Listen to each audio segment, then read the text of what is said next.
was a little kid that ran into his dad's arms, little son. And I was like, I'm never going to experience that. And that really sucks. Mm-hmm. Mm-hmm. But then like you, I took it to prayer. And then I asked my wife if she wants to.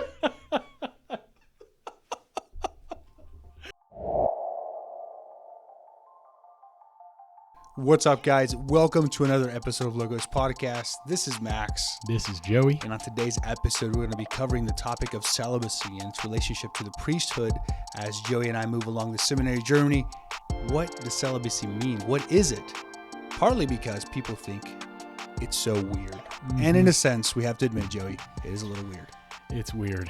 It's weird. Or at least the people who, like you and me, were weird. And well, you're weird. And I aspire not to be weird, so I in that sense, I'm less weird than you are. Because fair enough.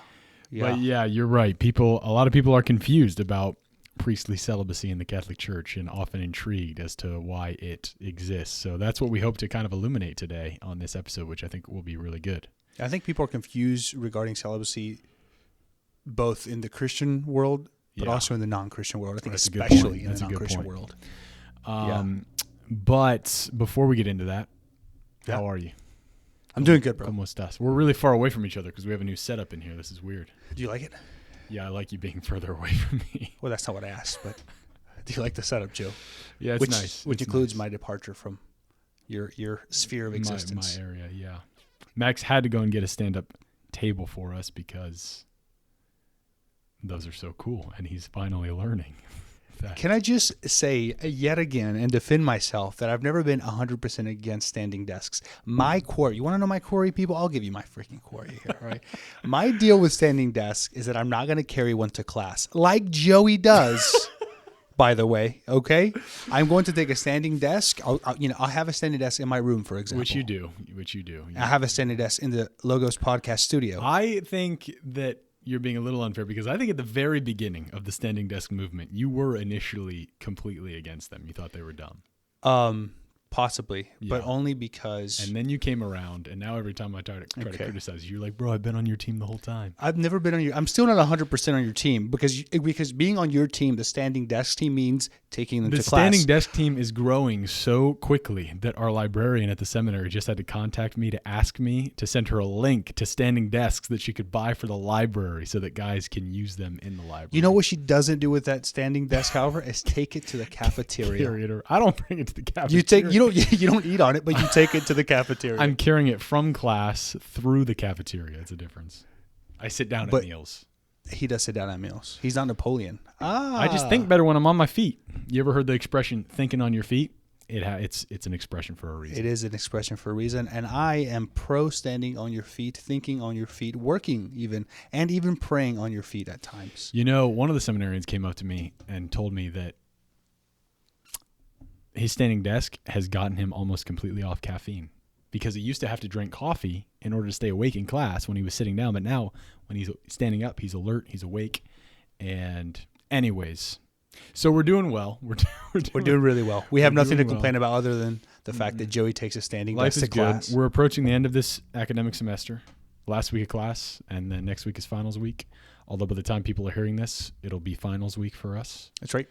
So how are your finals going? Just kidding. They haven't started yet. Also, we're getting excited for Christmas break. At least I am. Me too. Because why, Joey? What's one of the reasons? There's several reasons for us to celebrate this Christmas. What's one of the reasons? Can you think of one of the reasons? Does it come to mind, Joey? Have we mentioned it in previous episodes, perhaps? Yeah, it's because we're going to a CC and then Rome. Exactly. Which is going to be sweet. We've never been to Rome. I've never been to Europe, I don't think, actually. And so... Is that right? That's right. Have you been? Yes, you have. Well, I guess you were in the Middle East. I was in the Middle East. It's not we were in Israel. It's not the EU. It's a little different. Well, we landed in Austria. That's true, which is a really cool experience. Also, dude, can I just say, Vienna, yeah. Can I just say the flight attendants who were Austrian women, kind of aggressive. Yeah. Okay? They had freaking jaw lines that were better than any guy I've ever met. But also, they were kind of aggressive, but also kind of... It's very stern. Stern, caring, no beating around the bush. Mm-mm. Do you want cookies? You're like, yeah, I'll take some cookies. I don't think their voices were no, they were like that. It was exactly like that. Orange juice. Do you want orange juice? I give you orange juice right now. I wonder what the flight attendants will be like in Rome. Because we're flying. Oh, actually, I'm flying I forget what airline I'm flying, but it's not an American airline, obviously. But no, it's not. I'm flying Delta because, well, that's how I roll. Oh yeah, we're not on the same flight. I'm better than you. I just had to make that clear. When just Sam and I were like, you know what, we're gonna take Delta because we're better than everybody else. It probably is easy. My flights had complications and a flight got canceled, so they had to reschedule one of them. So, yeah. In any event, we're looking forward to Christmas break, our retreat in Assisi, because in Assisi we're going to be preparing ourselves for ordination, which for me is coming up really soon. For Max, coming up also pretty soon. Yeah. And part of that ordination will be a promise that we're going to make to our bishops of celibacy. That's right. Which was a pretty seamless transition into this topic we're about to be talking about. So, other than the fact that our ordinations are approaching, why, Max, are we talking about celibacy today? Because as mentioned at the initiation of this episode, people don't know what it is. And to be fair with you all, I didn't know what it was when I entered seminary. Yeah. I had a conception of like what this meant kind of, but honestly, as we get closer to our formal promise before God, before the church, before the bishop, this topic also has been on my heart and on my mind more recently, and I'm sure it has on your heart and mind. Yeah. It's been we've been taking classes on marriage and holy orders, so talking about this kind of dynamic a lot. Just terminological consideration real quick at the beginning. Celibacy refers to the state of not being married permanently, right? It's a state of life in which a man or a woman forgoes marriage. So it's not necessarily the same as abstinence, which is refusing to engage in sexual intercourse, although abstinence is a necessary part of a celibate life because you're not married. So you're not engaging in those activities that are proper to marriage. But yeah, you're right. Most people don't understand this. I find what's even kind of shocking is a lot of Christians don't understand this. Catholics don't understand what celibacy is. And I think that one of the reasons I was motivated to do this episode is because celibacy, understanding it actually illumines the whole Christian life, I think. To misunderstand celibacy is to, in some sense, misunderstand Christianity and vice versa. So I think it's important for both our non-Catholic listeners, non-Christian listeners, and our Catholic and Christian listeners to kind of contemplate this reality that is, I think, a profound gift in the life of the church. You know, when I tell people that I'm in seminary, well, first of all, I'm like, hey, yeah, I'm a seminarian. They're like, what the hell is that?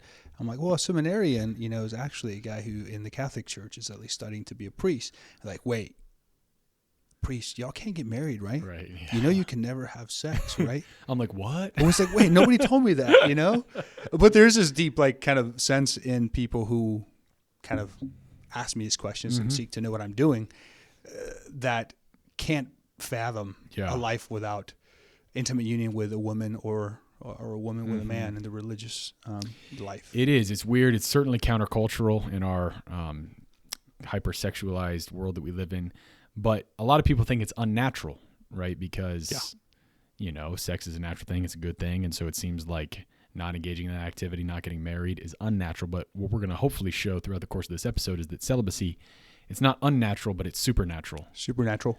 And that's going to be hopefully a helpful and illuminating distinction. But right, and it's not just a negative thing, right? So I guess celibacy, in one sense, is a foregoing of marriage, of a good, right? But it also has a positive aspect, and I think that's what we want to highlight throughout the episode. It's not just giving up something, but it's actually preparing yourself to be something more. Which is why we're actually excited about it, right? Yeah. It's not easy though. I'm not going to sit here. It will be a sacrifice for sure, as we'll get into. But I think kind of to frame this discussion, maybe we should begin by talking about, because as you said, I've had many interactions like that, and getting my hair cut or just with friends about common misconceptions about celibacy. So what have we heard? What do people think about it when they hear why don't priests get married? Why? So what would you say are some common misconceptions? All right. So Joey and I compiled kind of a list of misconceptions so we can go one by one and try to just really quickly, I think maybe even to some extent unjustly, try to answer these misconceptions back. Yeah, just respond to the things that we've heard, and as a preliminary before we get into what is celibacy, what's the real point of it, All right, so the first one here we wrote down was priests are celibate because the church is puritanical or thinks that sex is bad. We've answered this question, Yeah, we talk about this all the time. right? We say sex is properly ordered is a good thing. Yeah, it's created by God. Yeah, His very first commandment to humanity in the Bible is be fruitful and multiply. that's right. And that's carried forth in the marital bond, obviously, within the context of the marital bond. Sex is good and even necessary in a certain way. Yeah, and even holy when it's performed Correct. in union with Sacred like act. yeah, like in the context of marriage between two Christian couples who are pursuing holiness together. Their union can become a means of sanctification, a means of making them holy. So it's not like sex is bad and that's what people in the world do. And if you want to be holy and elite, you go become a priest or a nun, and therefore you don't have sex because then you can just focus on spiritual things. That's not what celibacy is, and that's false. So that would be the first thing that we want to lay out the groundwork for. 2. Number 2, second. Okay, this is important. Celibacy, people think, is primarily about pragmatics. So the priest needs to be able to work, to be available to his people, and so he doesn't have time for a wife and kids. What would we say to this? I think it's worth acknowledging that in some sense this intuition is a good one. It's true, yeah, right? To a certain extent. Right, because, for example, there in the Catholic Church, there's a tradition that there's some priests who are allowed to be in the married state and also function as priests in the church.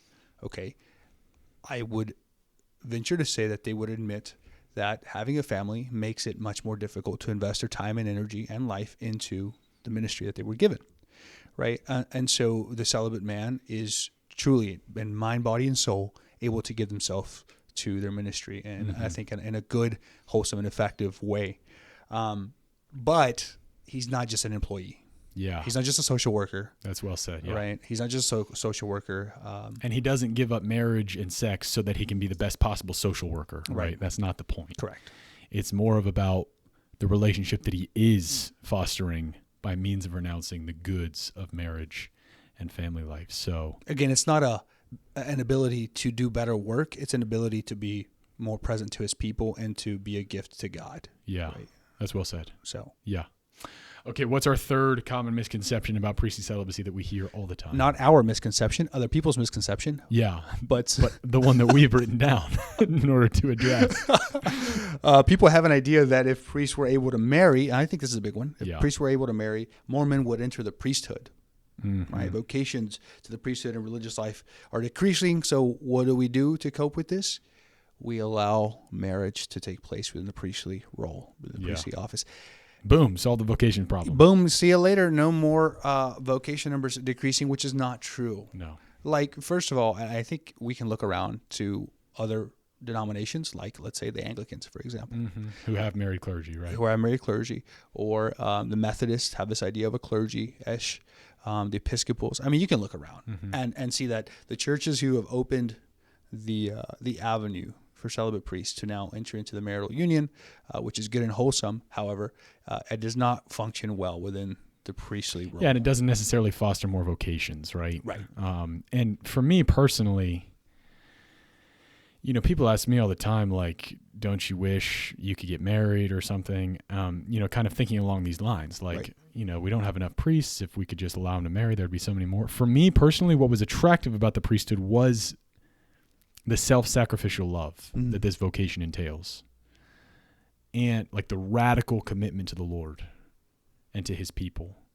And I think, like, if you took celibacy away from the church, actually less guys would be attracted to the priesthood for the right reasons, right? Because, and we'll talk about this, but the priesthood is a vocation of self-sacrifice, of Christ-like love for the Lord and his church.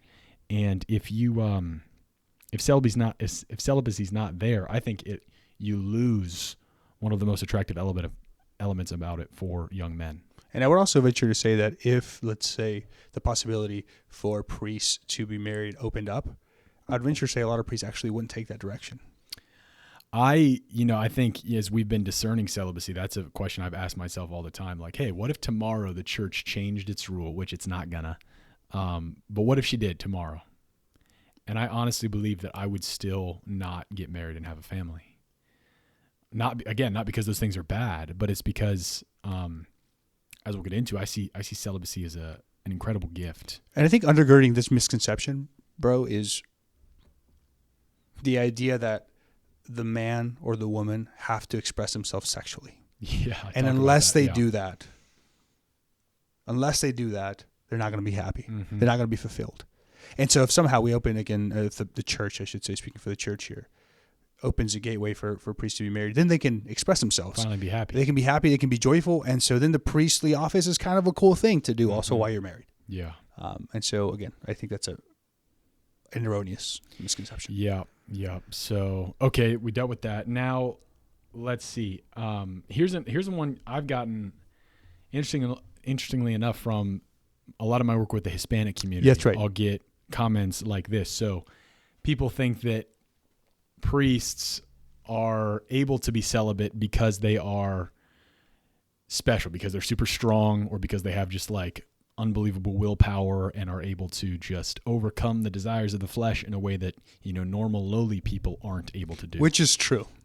Which is true. At least in me. I'm super strong. So strong. Okay, dude. That's why I'm able to get through this. All right.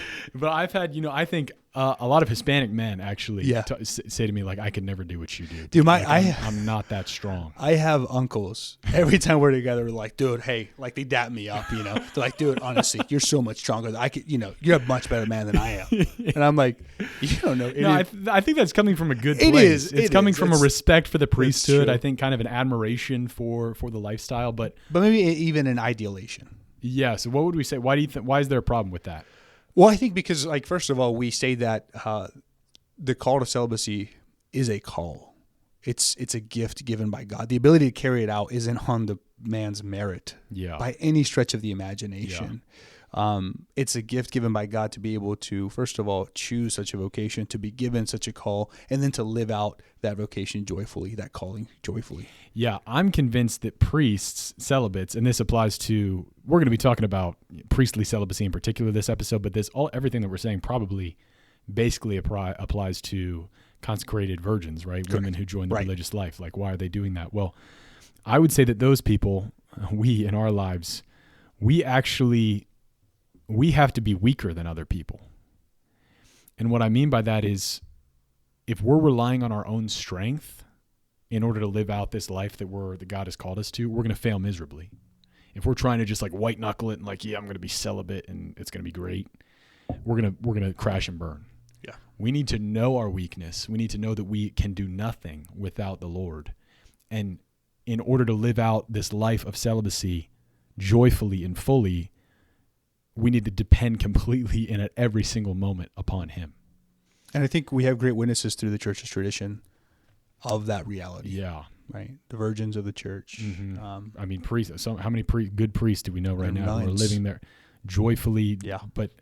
And what that does is that, and we'll get into this, but that necessity of depending on God at every moment in order to live out this vocation joyfully, it necessitates a deeper union with the Lord, right? So you have to depend on Him. You have to cling to Him, which makes you a better priest, which makes you a better father, spiritual father. It makes you happier as a human being when you're closer to the Lord. And celibacy allows you and demands that you cling to Him. So no, it's not about. So it's not about being strength, strong. It's not about being just awesome, even though Max thinks that he is. Okay, so it's because I am. These last two are related. They're a little bit on the darker side of things. Well, at least the last one is. But sure, this second to last one, what is it? I think. I've had friends tell me this. Yeah. Ask me the question, hey, are you entering the celibate state because you're gay? Right. And again, it's more like a bro conversation. It's like, dude, are you gay? Kind of like almost like a high school boys chatting and making fun of each other. And I think this is a grotesque kind of application. I don't pretend to say that those men who have chosen the celibate way and have been called to that way have lived it out well. I think it's worth pointing out that in the history of the church, there have been really bad examples also of... Yeah, there have been many homosexual men who have been attracted to the priesthood. Correct. Right. And so I think that's another misconception of, like, if you're entering the celibate life, you're necessarily this thing or in some way affiliated with this sort of sexual attraction. Yeah, and just as a kind of very explicit evidence to the contrary, in our seminary, in all seminary formation today in the world, it's explicitly stated in the formation program that if a man has deep-seated homosexual tendencies, he is an ineligible candidate for the priesthood. Why is that, Joey? Why do you think that is? What's one of the reasons the church says that? It's because the church hates gay people. No, it's not. No, because it's of not that. That's because- what everyone thinks, exactly. right? But that's absolutely not the case. It's because to be a priest is to be a father. Mm-hmm. And all men are called to be fathers in a masculine and spousal way. Mm-hmm. And if you are somebody who is not attracted to women and not attracted to natural fatherhood, then you are not a suitable candidate to become a supernatural father. Right. There's something out of order, something out of place. And that's a good sign that the vocation to the priesthood is not what God is calling you to, Right. although he may be calling you to celibacy. And that's a very difficult conversation to have, but, with young men who might have that experience, but It's but difficult. nevertheless, hopefully that makes sense to our listeners. Yeah, well, it's part of what you're drawing out here is the fact that the person with homosexual inclinations is not able to choose fatherhood, right? They're not foregoing marriage. You're not able to. Yeah, that's absolutely right. They're not able to forego marriage because they're not choosing that. Because they weren't attracted to it in the first place. Right? Correct. And a person who, again, this is a person who's living the homosexual lifestyle, right? Yeah. He also doesn't have a life of chastity, Mm-hmm. so as to be able, in that sense, to also say yes to Yep. this vocation. So Yep. he's not free in two senses. He's Yeah. not free to forego marriage, enter the celibacy Mm-hmm. state freely, and also to give himself in gift at ordination, which is demanded of every candidate. Yeah. Yeah, I think that's well said. So no, celibacy does not exist because all priests are homosexual, even if there have been homosexual men throughout the church's history who have been attracted to this way of life because it conceals or gives them a certain credibility or respect or whatever, Unless you think the church is being hard on this, she also does not allow deep-seated narcissists to continue in seminary formation. Right. Yeah. So there's like two of the stipulations, which how do you qualify that? I think is a little more difficult, but I think that just points to the fact that the church wants you to be free and wants you to love this mission Mm-hmm. that hopefully our God has called you to. Yeah, okay. And then finally, before we get into what priestly celibacy really is, instead of just what it's not, we should address that one final misconception about priestly celibacy is that it is the cause of the sexual abuse crises that have plagued the church, especially over the last 20, 30 years, but really throughout all the church's history. Right. That the reason these priests have been acting out in terrible ways is because they've been bottling up their sexual energy through celibacy, and then it just is unleashed and they become unnatural, right? They have to, it just explodes out of them in grotesque ways. Yeah, either as we've seen in recent history with sexual abuse of children, Mm-hmm. of women, religious. There's just all kinds of really ugly And examples. inexcusable and terrible, yeah. But the idea being that if we take away the celibate state, then these numbers will go down. These then incidents will never predatory happen, behavior will go away. which again is not true. Yeah. Most of the sexual abuse accounts that happen actually within close family bonds. Yeah, there's a Uncle lot of, to yeah. niece, And it happens just as much in other churches that Correct. do have married clergy, right? So celibacy, so this is based on a very Freudian understanding of human sexuality that one of our priest professors one time described it as, Sigmund Freud thought everyone was like a what did he say? Like a car engine or something. That's and right. Like if it didn't, this, I'm blowing the analogy, but basically the idea was, a person is like a machine, and if they don't let out their sexual energy, eventually it'll bottle up and they'll explode. That's not actually how human sexuality works. You can live a celibate life in an integrated and whole and flourishing way, as so many of the saints throughout history have done, as so many of the priests who I know personally and who I've encountered throughout my life do.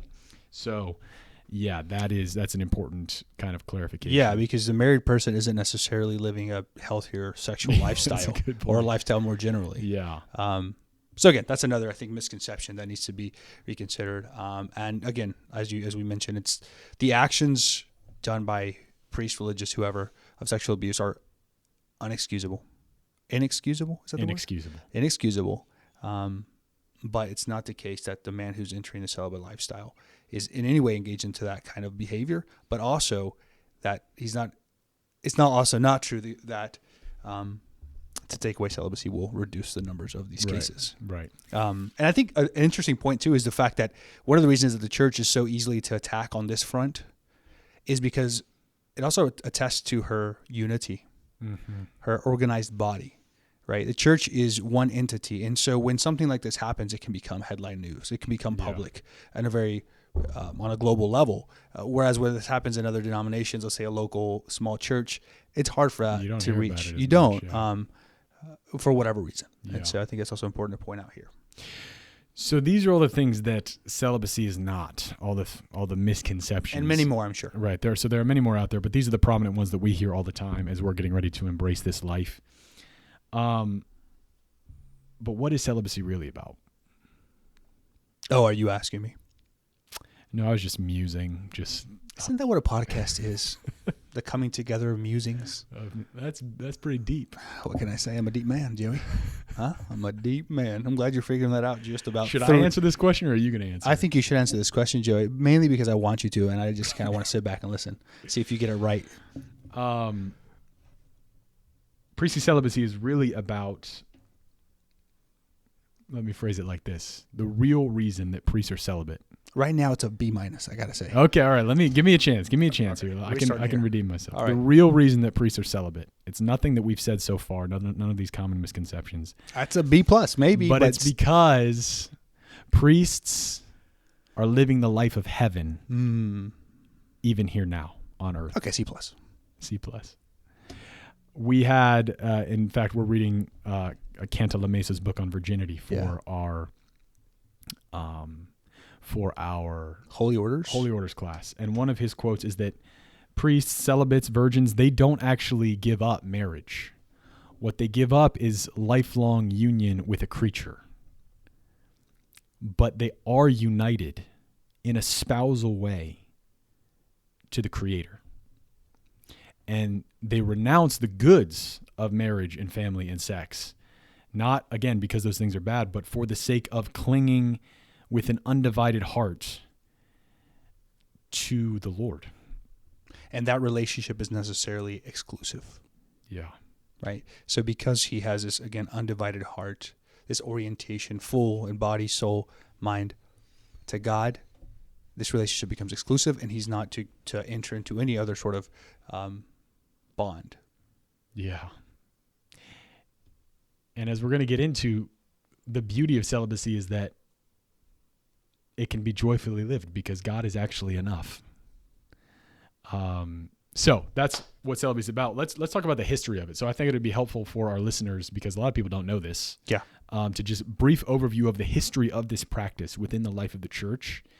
And because I'm sure there are Protestants or maybe non-Christians who just think it's something that the church made up. It's this weird discipline that she just imposed on men for, I don't know, whatever reason you could think of. Sure.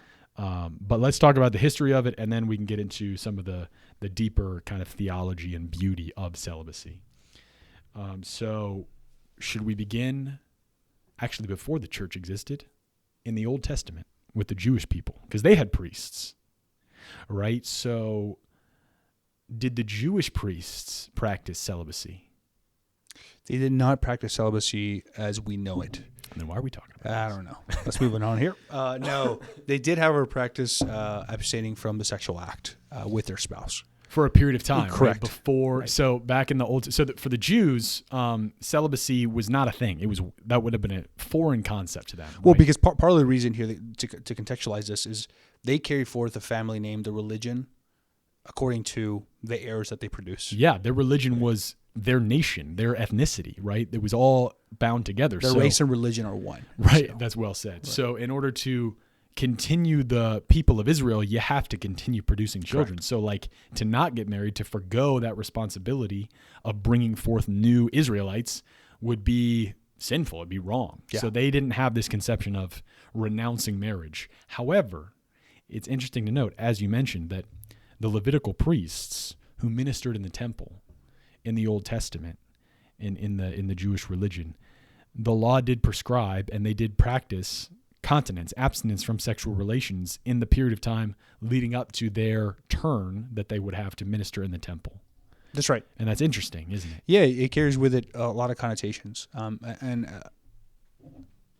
I think it's important to keep in mind that the sacred realities were taken much more serious in their time. And I think in the Catholic Church, they're still taken serious. And in other denominations, being before the sacred presence was super important. It wasn't something you just walk into. You had willy-nilly. to get ready. You had to get ready. And so there was a level of, there was a time of ritual purity leading up to the Levitical priest entrance into the Holy of Holies. Oh yeah, for right? sure. And so some of the ways that you see this kind of ritual purity play out is, first of all, they would bathe themselves in the pools outside of the temple. Yeah. Another way that you would see this manifest was also through the incensation of the priests and the people before they enter the temple. And another way, which I think more related to our topic, is in the Old Testament practice, you would have the temporal practice of abstaining from the sexual act with their spouse, with their wives, yeah. right? To be ready to encounter the sacred and to be able to kind of minister to the needs of the people. Yeah, so even though celibacy was not practiced in the Jewish religion in the way that we practice it in the Catholic Church, nevertheless, they had this intuition, they had this sense that there was a fittingness between abstaining from sexual relations and close encounters with the divine,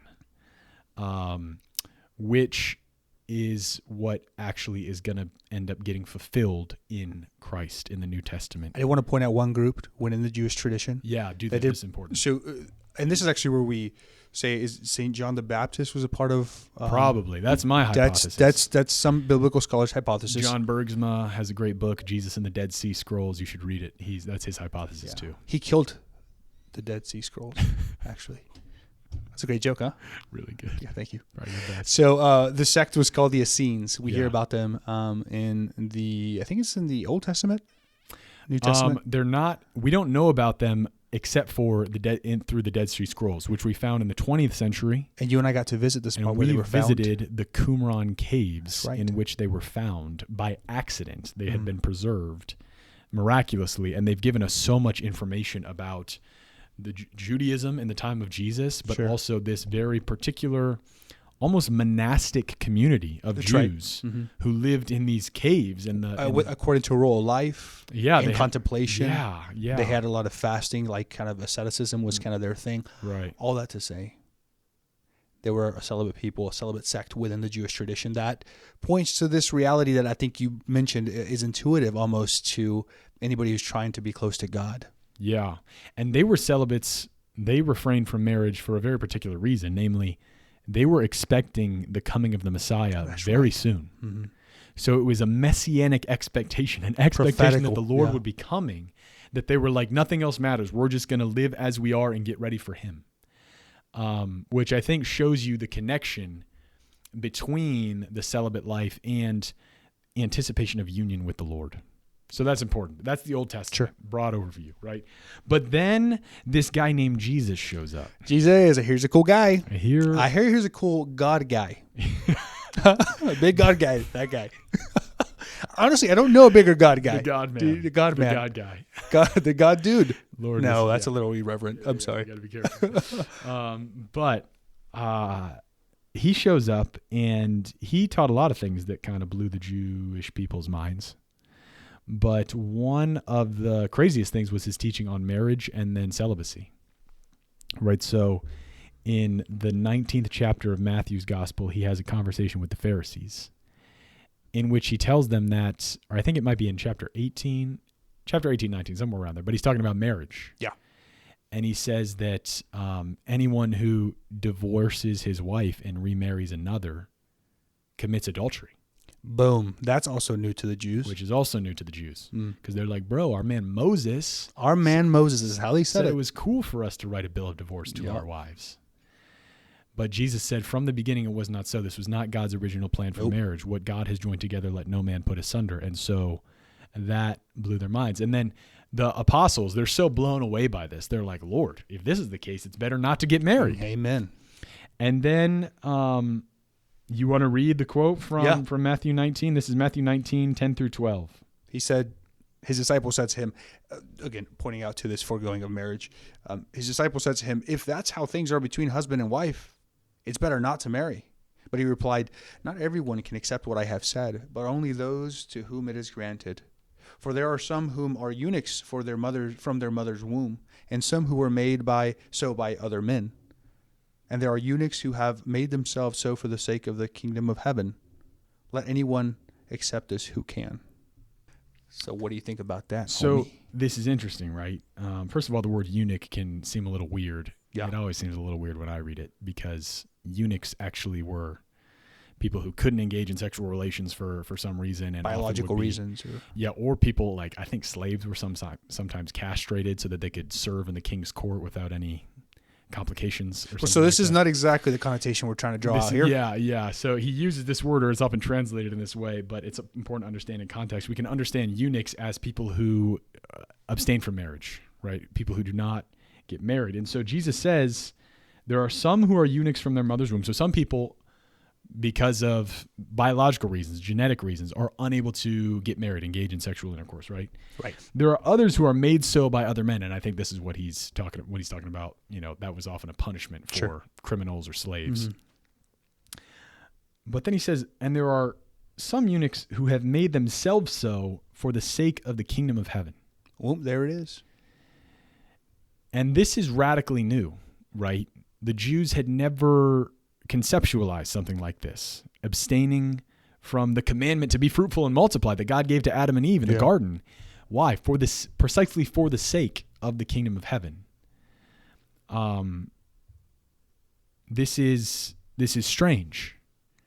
And it was only in light of Jesus's eventual death and resurrection and ascension in the church that he established that this teaching would grow to become intelligible, right, in a way that we can understand it. So another thing that's important to mention is that Jesus also taught elsewhere in the gospel that there is no marriage in heaven. That's right. And I think you can also just point to the person of Jesus Christ to exemplify this reality. He himself was celibate. He renounced the good of marriage for the sake of the kingdom of heaven. That's right. Which is noteworthy. Very noteworthy. Very noteworthy, especially if he's the model of Christianity, right? Yeah. Now, that doesn't mean that everyone has to be celibate. He says, let those who can accept this accept Correct. it, right? So that means it's a gift that he bestows upon very particular individuals. I often tell people when I'm talking about chastity and celibacy that there's a reason God doesn't call everyone to celibacy. It's because he likes babies. He does like babies. God wants the human race to keep existing, and he needs our help doing that, or he's chosen to need our help doing that. And so he calls the majority of people to marriage, to be fruitful and multiply, which is a good and holy thing. But he calls some to live after the example of Christ himself and to renounce the good of marriage. Why? For the sake of the kingdom, right? For the sake of the kingdom. So we'll get into the nuances of like what exactly that means, living celibacy for the sake of the kingdom. But I think we should first do a little overview of the early church, right? Sure. And its practice of celibacy. Because one charge that you will get from Protestants is that the Catholic Church made this up and imposed it arbitrarily on its priests and its clergy at some point in the Middle Ages, right? Sure. So where should we begin with the early church? Well, I think pointing out the fact that, in fact, at first it was not legislated formally. Right. Right. To admit the fact that for the first at least couple, maybe even a few centuries, it wasn't the case. However, it was not completely absent from the Christian living. No. For example, the disciples. Yeah. With the possible exception of Peter. Right. But St. Paul. St. Paul was celibate. Jesus, again, was celibate. Right. Mary and Joseph. Yep. Which is a very interesting thing. We don't have to get into necessarily, but I think we'll to do point another them, episode on that. Yeah, but to point to them as witnesses of this eschatological, we haven't used that word yet, but this eschatological sign, this vision of what is to come, this idea, this sign of man intimately, fully united to God and nobody else in heaven. And so all that to say that celibacy was already a carried forth practice in the early life of the church, although it wasn't, again, recognizing the fact that it was formally recognized. Okay, so there were married priests in the early church, the apostles, St. Paul, some of them. And then what's also important to note is that as you mentioned, there's no explicit legislation on the discipline of priestly celibacy for many centuries within the church, but that doesn't mean that the practice was absent. In fact, by the time you get to the Council of Elvira, which took place in 306 AD, hot dog, you already have this canon being laid out. So it says, and they said, someone wrote in the Council of Elvira, this is church legislation, bishops, presbyters, and deacons, and all other clerics having a position in the ministry are ordered to abstain completely from their wives and not have children. Whoever in fact does this shall be expelled from the dignity of the clerical state. Right, so this is evidence that very early on, yes, there may have been some married clergy, but it was expected that once these men got married, they would begin to live a life of continence, right? They would begin to live a life of abstaining from sexual relations in order to be completely dedicated to the Lord. So again, that's not evidence of strictly speaking celibacy in the way that we practice it today, or that it was, but all that to say, this is at very least evidence of the fact that there was a sensitivity. There was almost an instinctual call to both in the living of the practice, the daily practice of the Christian people, but also here now reaching a sort of formal decree of the church. That's right. Speaking on behalf here of Christ, we would say. And then in the Council of Nicaea, which was just a few years later in 325, this was written. This great synod has stringently forbidden any bishop, presbyter, deacon, or any one of the clergy whatever to have a woman dwelling with him, except only a mother, a sister, or aunt, or such persons only as are beyond all suspicion. All suspicion of what? What do you think that's talking about, Joe? Probably just being a good cook. Good cook. That's what I would say. Great friend, I'm sure.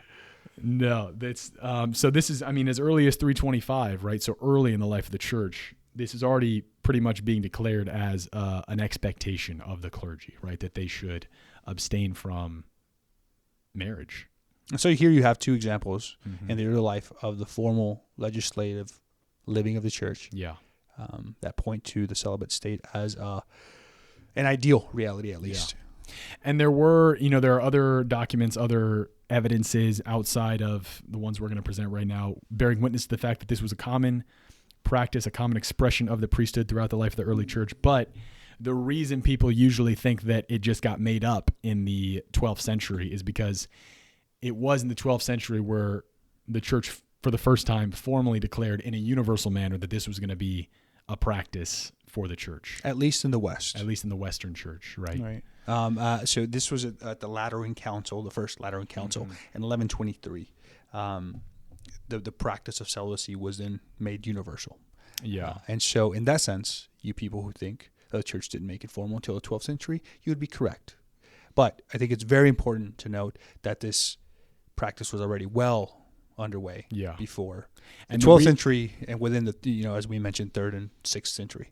And the only reason you promulgate a law about it is if it's already an expectation and people are breaking that expectation. So then the church has to come out and say, okay, look, for some reason, some of you aren't living in accordance with this expectation, so we're going to make a law about it permanently now. And this is also noteworthy.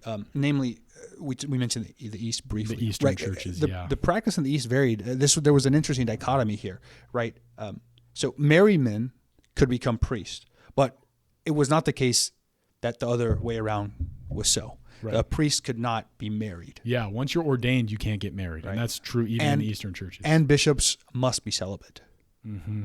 Right, so it's important to note that there's a certain kind of expectation of the hierarchy of the church, even within the East. So even in the Eastern churches who have retained, to a certain extent, the practice of married clergy throughout their entire history, they still have a sense, an intuition that there is a fittingness between celibacy and holy orders, celibacy and the priesthood.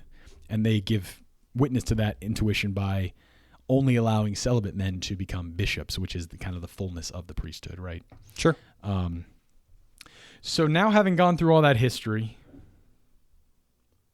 we can finally talk about why this all makes sense. And also, now you know why it's hard and why you don't hear a lot of conversations about celibacy. It's because it's a difficult concept. Yeah. There's a lot of misconceptions surrounding it. And there's a lot of history to understand before we can get into now the kind of why. What is its purpose? What does it serve? Exactly. So why celibacy? Why virginity? Why our priests, and we've already alluded to this. We've already made the blanket statement that it's about living a life of union with God. But let's delve deeper into that right now. Why are we going to abstain from getting married? I remember when we had a retreat on celibacy, the retreat master started by saying, the celibate man must be in love with God. And that is kind of the principle. To forego marriage is, for God, is an act of love to God. Yeah. Right. And I think that's, in a nutshell, that's why celibacy exists. It helps our love conform to the love of God.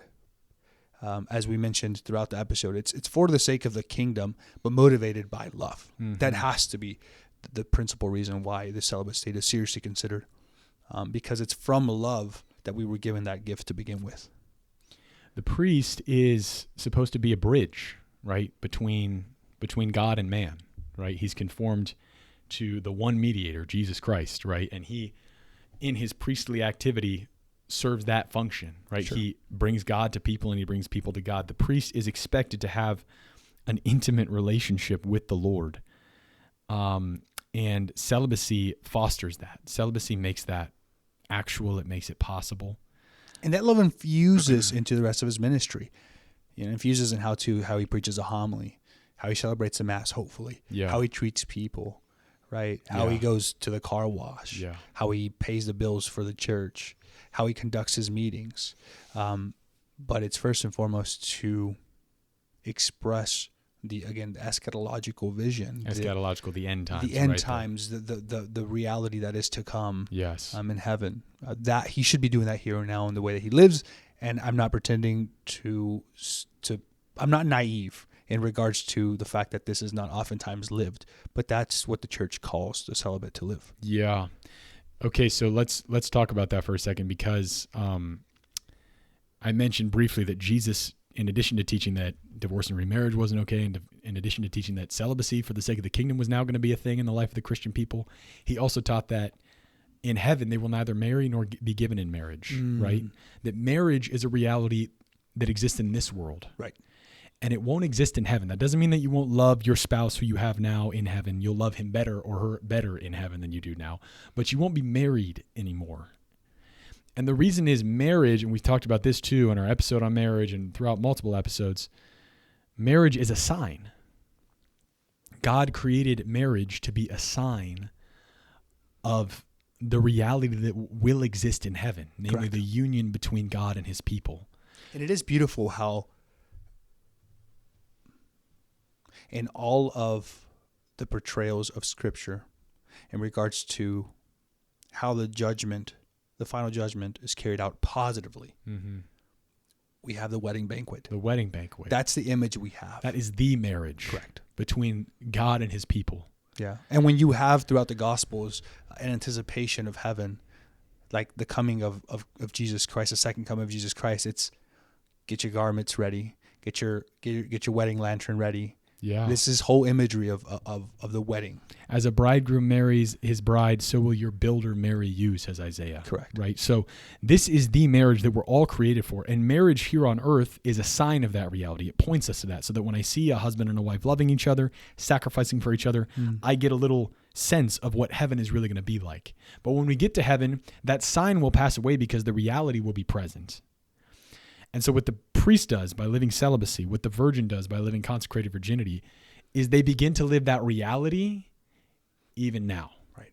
They're detached from the material world in a certain sense. Yeah. Or at least not in a weird, hyper-spiritual, like I don't exist in the world or in the body kind of way. Yeah, I think actually the proper way to understand it is you're taking the material world and ordering it back to God. Completely. Right. You're placing it in within its hierarchical structure so as to, ultimately to offer it back to God. So celibacy is not primarily a negative thing, as we said, even though it does necessitate the renouncing of certain goods. Yes. Just as marriage does, by the way. Yeah. In marriage, you renounce every woman who's not your wife or every man who's not your husband.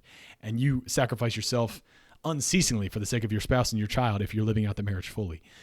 But celibacy, it's not just a negative thing. It's primarily a positive thing. It's primarily about union with God. It's about espousal to him. And What that means, and this is so important for any young man who might be thinking about the priesthood, they need to hear this. You were created to be a husband and a father. That's right.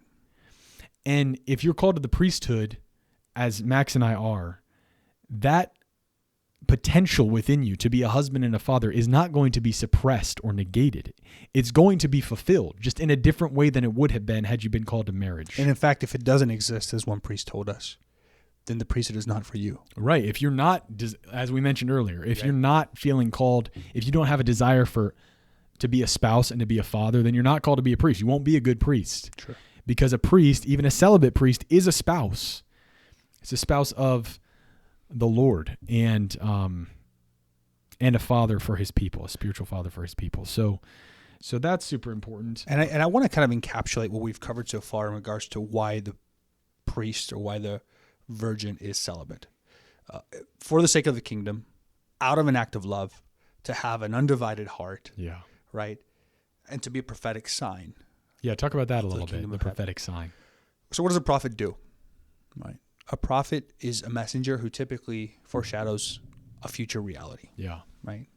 And so when we talk about the prophetic sign, in this case, we're talking about, again, this foreshadowing of eternal union with God. Yeah, it's like, just in the same way that marriage is a sign that points to the reality of God's love for us, so too is celibacy and virginity. Like when I see a nun living a life of joyful virginity, I'm immediately reminded of heaven. I'm immediately reminded of the fact that this world is not all there is, that we're actually made for God. Like once we had Sister Ann Catherine on. Yeah. I was so... She's just awesome. It was great. I was just so edified when I left. I was like, oh, screw Joey, honestly, dude. She's awesome. I want her as my co-host, you know?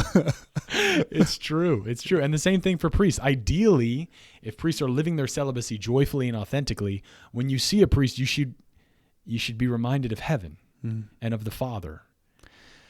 I was reading in Cardinal Sarah's book and Pope Benedict's book, From the Depths of the Heart. Cardinal Sarah.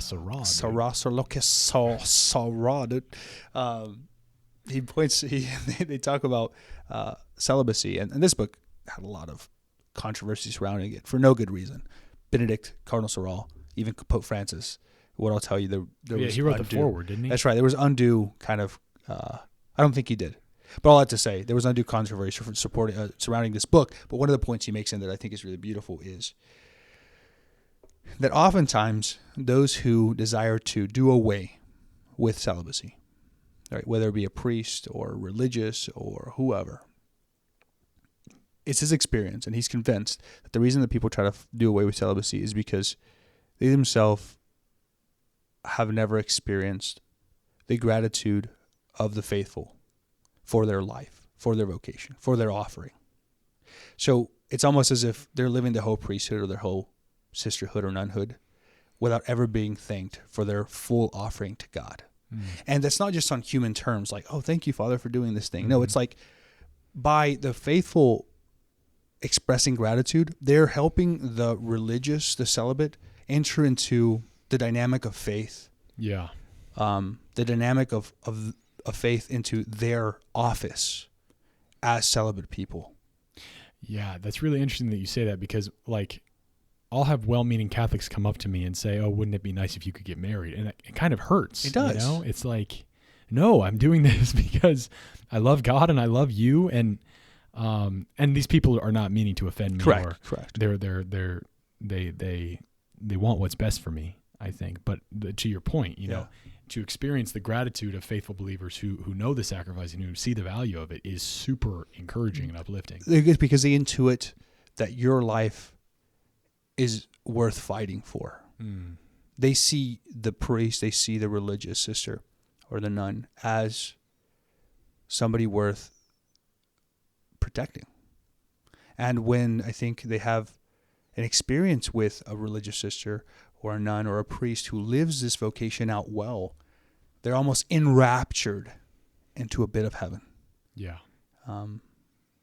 So yeah, anyways, a little. And then the challenge becomes for us to actually live out celibacy well, right? So how many priests, how many religious are called to the celibate state, decide to choose that vocation, choose that state in life, but are still living for this world, right? Yeah. Are still compensating in some way with material possessions or food or drink Power. or power, right? Or workaholism, when really that's not it.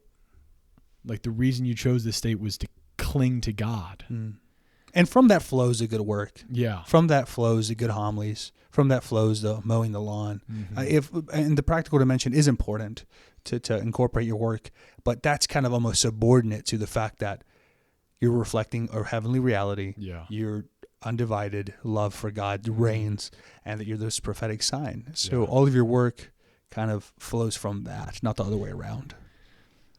I'm curious, Max. We're getting ready to get ordained. That's right. That's crazy, dude. That's crazy to say out loud. We're going to kneel in front of the bishop and promise to live this life. How are you feeling about it? What are you thinking as you're preparing? I didn't know you were my psychologist, but here we go. How does that make you feel? Yeah, tell me about it. You want me to tell you? No. Exactly. Okay. Don't tell me everything. Okay. All right. We'll hold it back. Honestly, dude, it's been a journey. It's been a journey. Part of the reason my life has been a journey to make this decision and to say yes to our Lord in this way, it's because I think part of the reason that people have such a difficult time with understanding celibacy is because they don't understand their person. They don't understand who they are. They don't understand their sexuality. They don't understand their own nature. They don't know how their body works. They don't know how to think properly, because we're in such a world that's so immersed in a bunch of bullshit, to be honest with you, both on social media and their living, that it's so hard to detach yourself from it. And so part of kind of my journey has been, and I'm sure has been to some extent with you, it's almost been a rehabilitation, you know? I'm having to detach myself from so many things to just be able to think and love clearly. And that's been hard.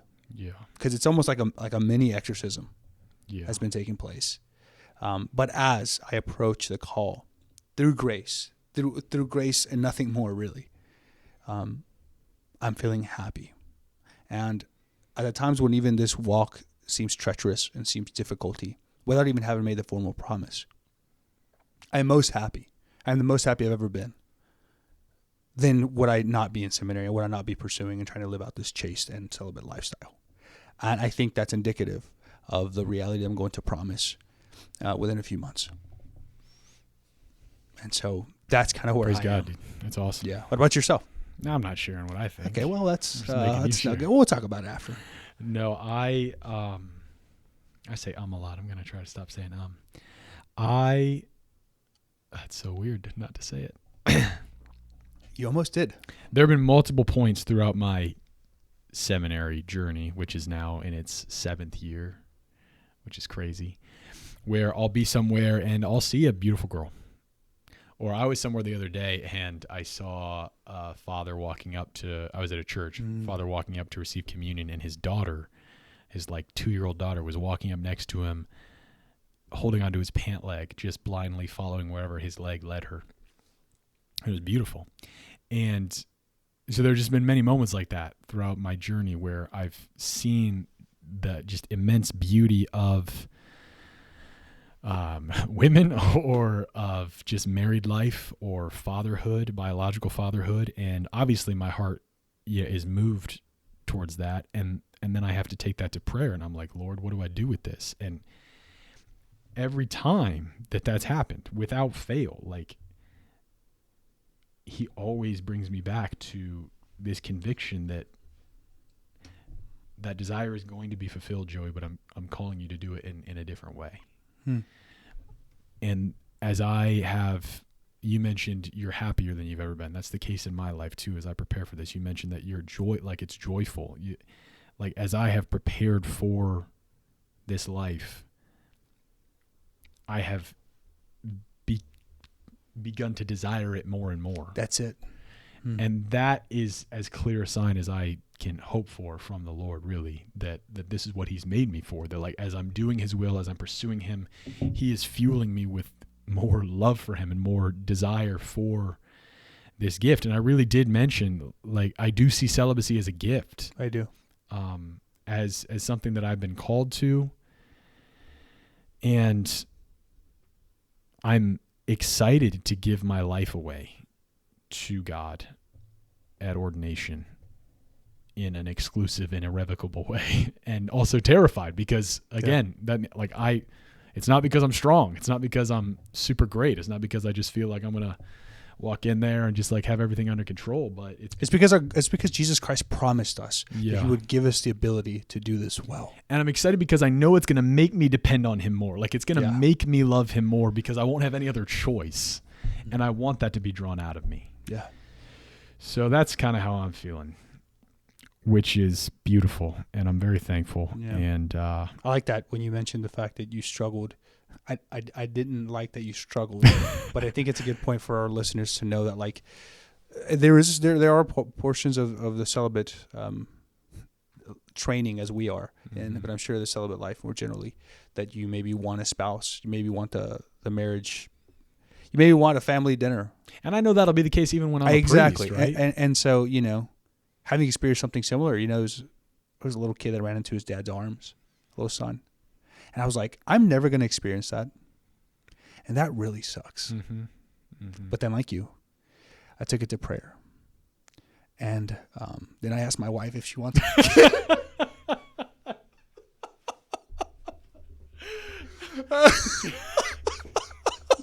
and she said, of course, no, I'm not ready for a kid right now. And I was like, what the crap? Surprise! Yeah. No, it was it was a hard thing to come to grips with, because it meant that this is not just like a moment. This is something that I'm going to for the rest of my life have to unite to our Lord. And this is a sort of cross I was given, but a cross that's also redemptive. So now, to be fair, we were talking about this around my family dinner table the other day, and my dad was like, he hasn't been ordained yet. He can still walk away. So it's trtrue. Which Max is and I true. are still free. We are open to what the Lord's doing in our lives, even though we're yeah, but pretty sure please this is don't it. put a plug in for dating. They say we're No, free. that's not what I'm Ladies, doing. we are free and I'm ready just to saying, rock and roll. I'm just saying, pray for us as we continue Okay, to good. prepare for Good. this, that the Lord will strengthen us to really follow through with what we think is His will for us. So I really thought you were going to take the former option. Max and I are still free, so if So, you're interested, if you're interested, here's my number. You can reach me at email Logos us. Podcast. Yeah. No, guys, I hope this was informative. It was certainly fun here at the end to talk about it. But yeah, I think it's important for our listeners, both Christian and non-Christian, to consider what exactly a celibate lifestyle is, what the celibate call is. Maybe you're called to it too. But to all of those who are married, thank you for your gift to the church as well. For real, that's so true. It's where vocations come from, and so that's where I come from. I don't know where you come. Do you come from I think I do. Yeah. You're fostered in a home typically. You were probably made by a machine, though. You strike me as a kind of a machine-made kind of guy. But that's the point we didn't talk about. Married couples are so important for celibate people because you remind us of the love that we're created for, right? We're supposed to, like, hopefully, I see married couples who are loving each other, and I'm like, that's it. That's even what I'm supposed to be living out in my relationship with God. So thank you. And that's all we have on this episode of Logos Podcast. What Thank were y'all for tuning in. What were you going to say? we went for a long time. We did. We did go for a long time, but I hope y'all stuck it through. I think this is important. But as always, we hope that this drew you to our Lord Jesus Christ. And as always, there it is. God bless.